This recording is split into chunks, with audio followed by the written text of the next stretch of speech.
Fiery criticism for the government and the National Security Ministry at the Police Federation's 79th annual conference this morning. Focus was not only on wage negotiations and the public sector compensation reclassification exercise, but also a list of what the Federation head describes as shortcomings of the police high command.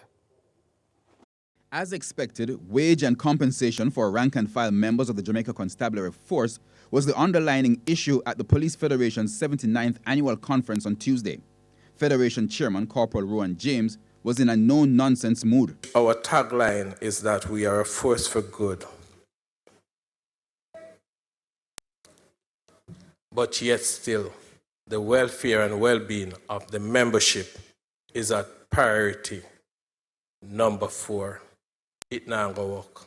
In addition to the recent wage issues, Corporal James noted a list of others that he says the police high command is yet to address.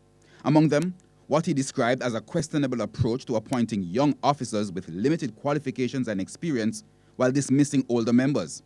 Corporal James was joined by opposition spokesman on security Peter Bunting in questioning the finance minister's stance regarding the provision of resources to the force. A budget is a statement of priorities. And when you examine the budget of the Ministry of National Security over the last 7 years, what you will see is that the JCF has been treated as a poor cousin of the Ministry of National Security. Section 9 of the Public Debt Management Act of 2013 empowers the Minister of Finance to provide funding. And it is also that Section 10, subsection F, further empowers him to find those funding without breaching his fiduciary obligation to the citizens of this country, to whom he is accountable in the interest of national security. So you talk about you can't find resources for the JCF.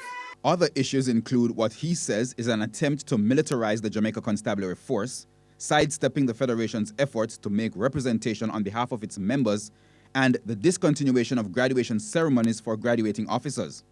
While acknowledging some of the issues as long-standing challenges across successive administrations, Security Minister Dr. HORACE CHANG, who attended the conference virtually, sought to address the main problem. The big elephant in the room today, and I'm being very brief on it, is compensation.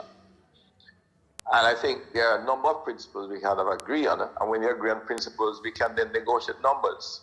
And this government is not trying to hide.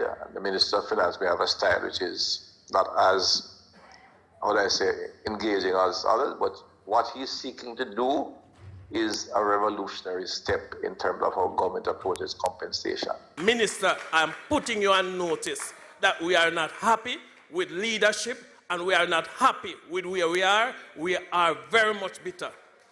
That's the sentiment on the ground.